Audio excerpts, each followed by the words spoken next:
Olá, meu irmão, olá, minha irmã, graça e paz. Que Jesus Cristo abençoe a todos nós neste momento que nós estamos vivendo, mas eu tenho plena convicção, tenho certeza que Deus está conosco. E eu gostaria que você refletisse comigo, se você está tendo uma vida quieta e sossegada, como nós devemos comportar, qual é o nosso comportamento como cristão. E Paulo responde a essas perguntas na carta que ele escreveu para Timóteo, a primeira carta de Timóteo, no capítulo 2, do versículo 1 ao 8. E eu quero que você leia comigo essa palavra, medite comigo nessa palavra, que ela vai abençoar grandemente a sua vida e o seu coração. Paulo escreve assim a Timóteo, na primeira carta, no capítulo 2, do versículo 1 ao 8. Antes de tudo, pois, exorto que se use a prática de súplicas, orações, intercessões, ações de graça em favor de todos os homens, em favor dos reis e de todos que se acham investidos de autoridade, para que vivamos vida tranquila e mansa, com toda piedade e respeito. Isto é bom e aceitável diante de Deus, nosso Salvador, o qual deseja que todos os homens sejam salvos e cheguem ao pleno conhecimento da verdade. Porquanto há um só Deus e um só mediador entre Deus e os homens, Cristo Jesus, homem, o qual a si mesmo se deu em resgate por todos, testemunho que se deve prestar em tempos oportunos. Para isto fui designado pregador e apóstolo. Afirmo a verdade, não minto. Mestre dos gentios na fé e na verdade. Quero, portanto, que os varões orem em todo lugar, levantando mãos santas, sem ira e sem animosidade. Mediante essas palavras, se você puder orar comigo, peça para Deus falar com você, me usar neste momento. Eu tenho certeza que o Espírito Santo nos abençoará grandemente. Senhor Deus e Pai, em nome de Jesus, nesse momento eu oro com este irmão, com essa irmã que está orando comigo. Eu creio, Pai, que a Tua palavra ela tem poder de nos abençoar e responder também aos nossos questionamentos. E eu rogo, Senhor, que neste momento me dê da Tua graça, me dê da Tua direção, para que eu consiga entender, compreender, repassar o conhecimento da Tua palavra no nome de Jesus. Amém. Muito bem, meus queridos. Eu quero meditar justamente nesse texto que nós lemos, como ter uma vida quieta e sossegada.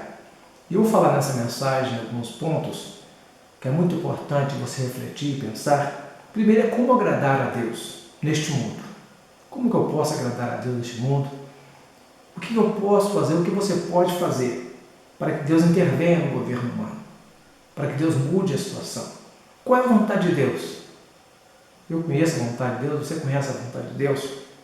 Com quem nós podemos contar nos momentos difíceis? Com quem nós podemos contar nesta vida, nos dias, ou seja, no momento que nós estamos vivendo? Porque uma coisa é certa, todo mundo está vendo isso aí. As pessoas estão com medo do futuro. As pessoas estão realmente com medo do futuro. E o pior de tudo é que algumas pessoas têm a impressão que Deus não intervém na história, como se Deus não agisse. Algumas pessoas se comportam dessa forma. Elas dizem que acreditam, mas o comportamento dessas pessoas ele fala o contrário. A impressão que se tem é que Deus não age na história, que Deus não muda as coisas.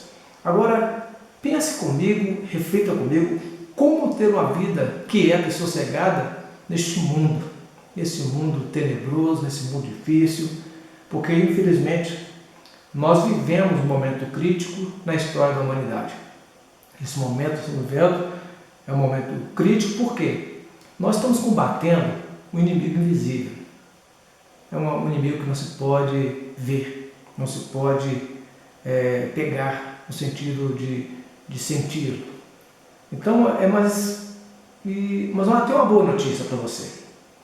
A humanidade ela já passou por piores momentos do que esse. A humanidade passou por grandes tormentas no passado, por grandes pestes, e outras coisas terríveis. E de repente nós entendemos que ela sobreviveu. Sociedades superam, ou seja, a humanidade, Deus criou a humanidade com capacidade de superar as adversidades, os momentos difíceis. Mas a questão é esta. Eu quero que você pense comigo, reflita comigo, como que eu devo me comportar? Como você deve se comportar diante dessas situações que já o mundo já viveu, como já disse, momentos piores, e superou. Mas a questão é realmente como que você deve se comportar na condição de cristão, na condição de servo de Deus. Paulo ele responde essas perguntas no texto lido. Paulo responde essas perguntas, é claro, com outro contexto, com outro momento, mas houve ali uma explicação de Paulo para Timóteo, uma orientação de Paulo para Timóteo, que ela é útil para que ela possa usá-la agora também com você e comigo. O primeiro ponto aqui, no primeiro versículo do capítulo 2, dessa primeira carta de Timóteo, Paulo começa dizendo assim: admoesto-te, ou peço a você que, antes de tudo, antes de qualquer coisa, que se façam súplicas, orações, intercessões e ações de graça por todos os homens. Este primeiro ponto aqui já nos ensina como devemos nos comportar. Primeira coisa, nós temos que interceder a Deus pelos homens. Nós temos que orar a Deus pelos nossos amigos, pelas pessoas que nós conhecemos, pelos nossos vizinhos, pelo nosso bairro. Ou seja, nós temos que orar pelas pessoas que nós sabemos que estão sofrendo. O comportamento nosso, então, é orar para quê? Para que Deus abra o entendimento dessas pessoas, que Deus ilumine a mente dessas pessoas, que elas consigam visualizar a ação de Deus. Nós temos essa autoridade e Paulo orienta a Timóteo que, antes de qualquer coisa, antes de falar, antes de ensinar, nós temos que interceder a Deus para essas pessoas, para que o Espírito Santo ilumine a mente delas, para que elas possam ver. Veja, a oração nossa, ela muda as coisas, ela muda. Então nós temos que realmente interceder a Deus, porque Deus pode abrir o entendimento dessas pessoas para elas perceberem, para que elas possam refletirem e lembrarem que há um Deus nos céus, que há um Deus na terra. O nosso Deus, Ele é Deus para sempre, em qualquer lugar, em qualquer situação. Então o primeiro ponto que o cristão deve fazer é interceder para Deus iluminar a mente das pessoas. Esse é o primeiro ponto. Qual é o segundo ponto? O segundo ponto está no versículo 2. Paulo continua dizendo, em relação à oração, pelos reis e por todos que estão em eminência, para que tenhamos uma vida quieta e sossegada em toda piedade e honestidade. Aqui já está a proposta do que eu estou dizendo, como ter uma vida quieta e sossegada. Paulo já deixa para nós, primeira coisa, quando eu estou intercedendo a Deus, para Deus iluminar a mente das pessoas, e depois eu continuo orando a Deus pelas autoridades constituídas, pelos governadores, pelos prefeitos, pelo presidente, pelos ministros, por aquelas pessoas que estão à frente, que estão investidas de autoridade. Ou seja, quando eu começo então a orar pelas pessoas que eu conheço, pelas pessoas que eu tenho contato e pelas pessoas que eu sei que estão sofrendo, e direciono também, começo a orar a Deus para quê? Para reconhecendo a autoridade de Deus sobre as pessoas.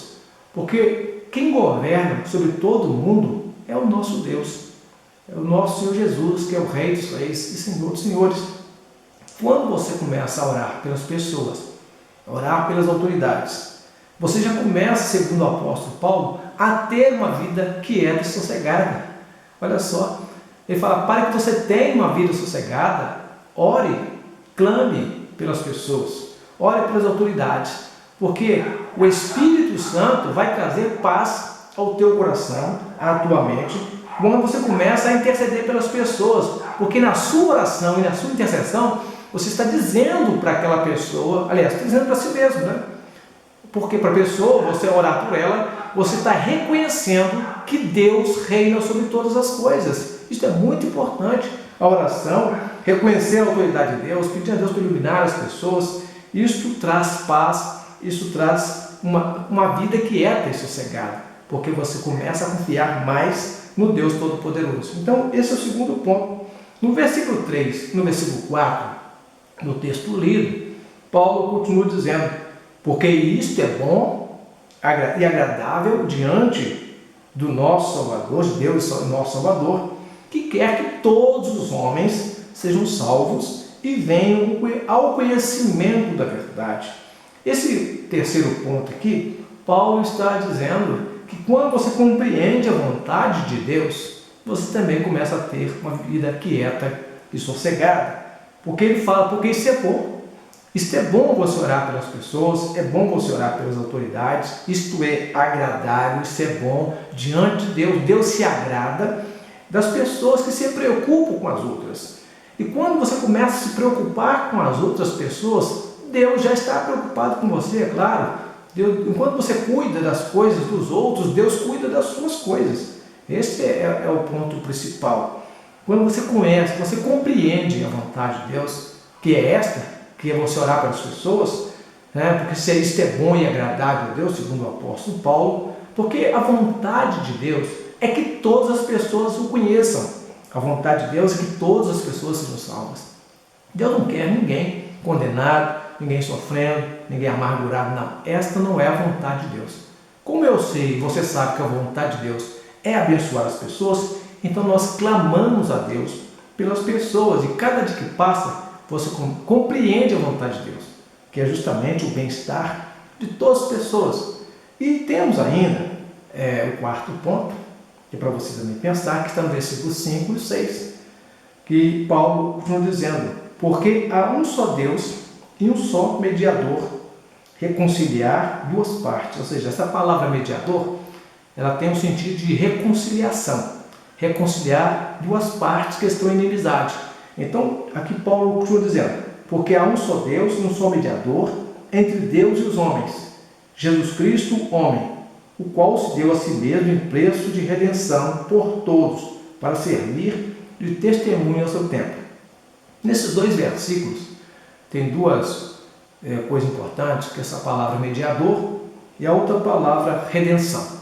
A palavra mediador, já falei aqui agora, ela tem o sentido de reconciliar duas partes que estão em inimizade.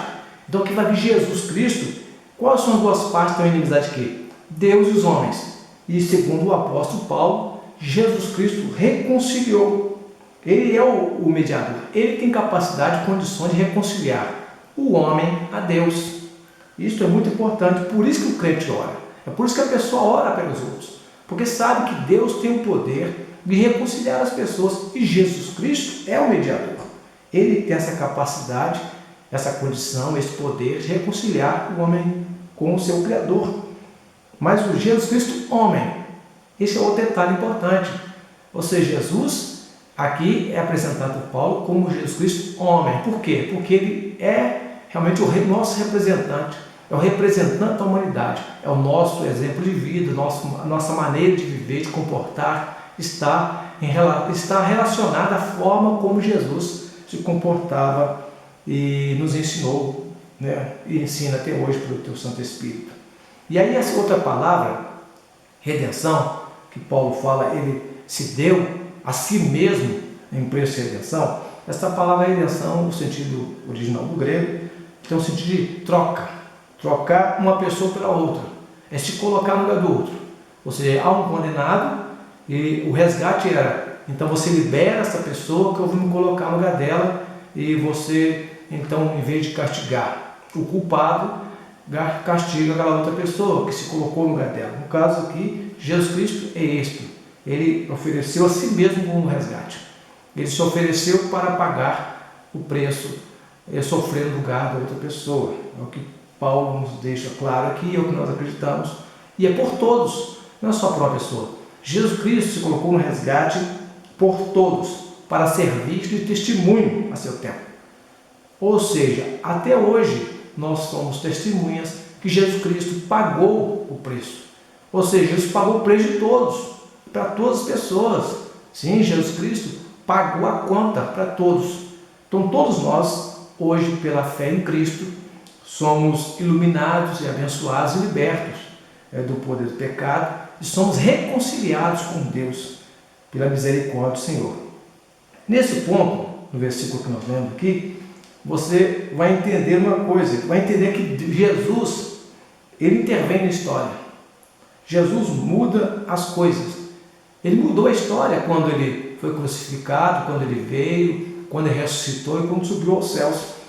Ou seja, o nosso Deus, ele continua intervendo na história. Ele intervém na história, ele muda as coisas, ele muda as situações, ele muda o quadro. E é por isso que Paulo fala nesse versículo 5 e 6 que há um só Deus, há um mediador, Jesus Cristo, que nos pode reconciliar e já reconciliou, nós acreditamos nisso, já pagou o preço do nosso pecado, nos redimiu, nos resgatou das mãos do inimigo.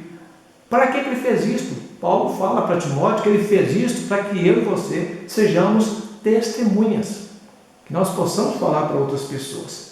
Quando você entende então que você que é a pessoa que tem que testemunhar sobre Jesus, para quem? Além de clamar pelos homens, além de orar pelas pessoas, você e eu devemos ser testemunha, falar para essas pessoas sobre o nosso Mestre Jesus Cristo, porque a reconciliação, para que eu tenha uma vida quieta e sossegada, é importante que você entenda, que eu entenda quem é Jesus de fato. Há um caso bíblico, está registrado no livro de Mateus, no Evangelho de Mateus, está no capítulo 3, quando se relata ali a João Batista que estava batizando, e muitas pessoas vinham ao batismo de João, inclusive os fariseus e os saduceus. Quando João viu ali os fariseus, os saduceus e muitos outros, João orienta aquelas pessoas que elas produzissem fruto digno de arrependimento, que elas se arrependessem de fato, não apenas de maneira de só batizar, mas se arrependessem, ou seja, adotassem uma nova postura, uma postura de justiça.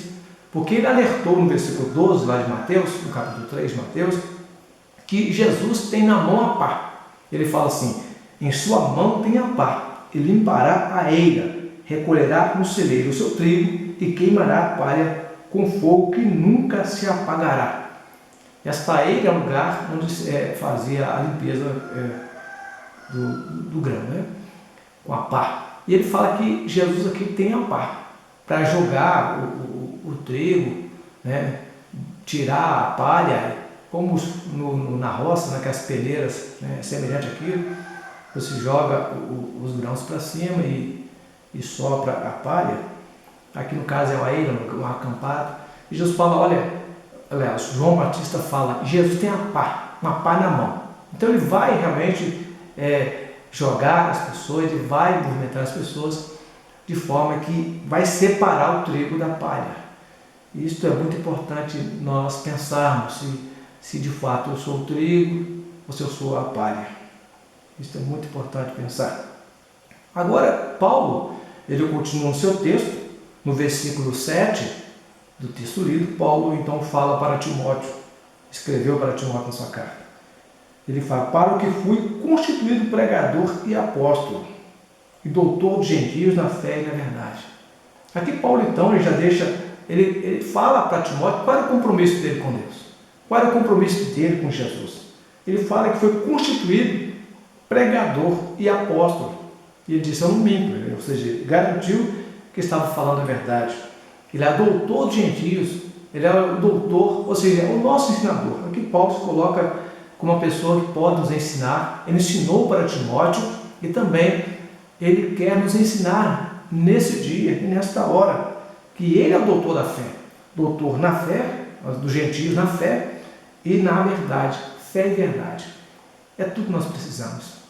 E Paulo fala, o meu compromisso é dar testemunho de Jesus. É para isso que eu fui constituído, é para isso que eu fui colocado como apóstolo. Não era para falar outra coisa, senão sobre Jesus.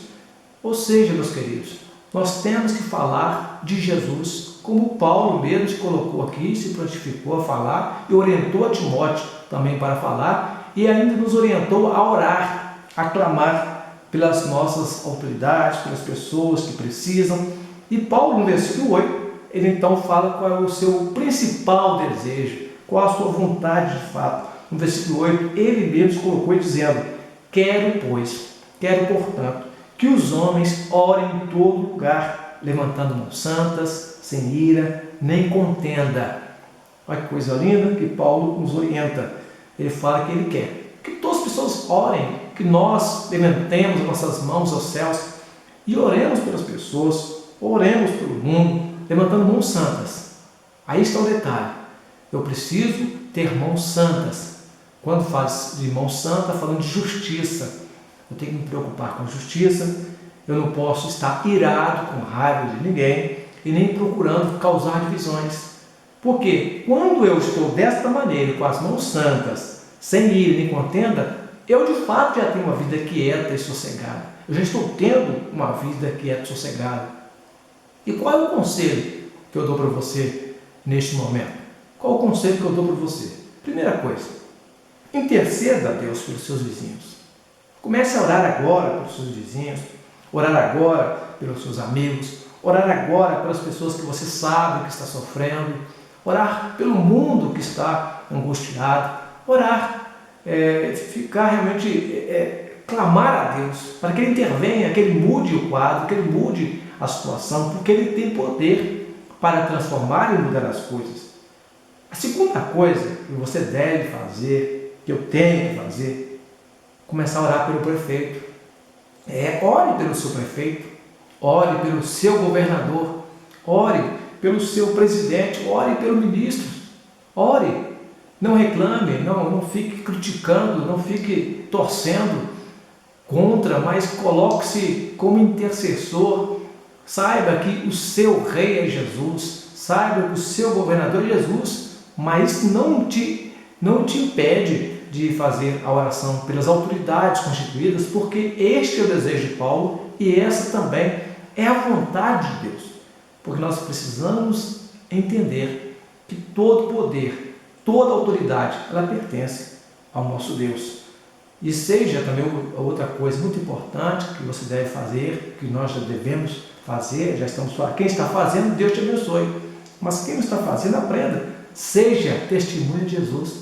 Fale somente Jesus.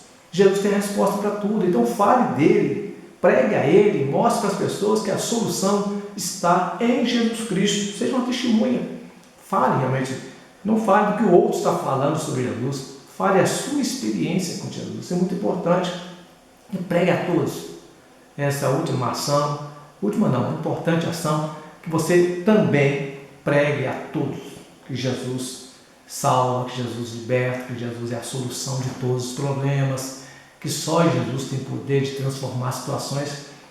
Quando você começa a fazer isso, a sua vida começa a ficar quieta, sossegada, porque a sua confiança ela vai crescendo em Deus, vai crescendo na palavra, vai crescendo no Espírito Santo, e você descansa à sombra do Todo-Poderoso, você descansa à sombra do Onipotente, conforme está descrito no Salmo 91. E eu quero que você reflita agora. Pense agora. Você está vivendo uma vida quieta e sossegada? Você está vivendo uma vida de paz? Você está tranquilo? Está com a mente tranquila? Responda para você mesmo. Responda para você mesmo. Em nome de Jesus. Pense nisso. Eu quero orar por você agora. Quero que você me ajude a orar pelas nossas autoridades, pelas pessoas que sofrem. Vamos exercitar isso agora. Onde quer que você esteja, se você puder orar, ore. Se não puder, feche os olhos. Se não puder fechar os olhos, reflita, pense nesta oração. Senhor, eu estou aqui nesse momento acreditando, creio completamente em Tua Palavra, sei que todo o poder está no Senhor, creio em Tua Palavra completamente. Nesse momento, eu oro pelo nosso prefeito, oro pelo nosso governador, oro pelo nosso presidente, oro pela nossa nação, oro pelo Brasil, pelos ministros, pelos juízes, pelos deputados, senadores, por todos que estão com a autoridade constituída, que o Senhor os oriente nesse momento a tomar a decisão certa e que essa pessoa que está me ouvindo, ó Pai, nesse momento, sinta a graça, sinta a liberdade, sinta o poder, sinta a unção do Teu Espírito Santo, tenha a liberdade de orar ao Senhor, tenha a tranquilidade de orar ao Senhor, porque o Senhor é o Deus poderoso eu creio em tua palavra, eu creio na tua bondade, eu creio na tua justiça. Obrigado, Senhor Deus, obrigado, ó Pai, nós te agradecemos em nome de Jesus. Amém. Meu querido, se você não é inscrito no nosso canal, se inscreva, compartilhe essa mensagem, faça parte deste canal e com certeza Deus vai te abençoar. Acione ali o sininho para receber as nossas notificações. O meu desejo é abençoar a tua vida e a tua casa no nome de Jesus. Até mais e que Jesus Cristo te abençoe. Amém.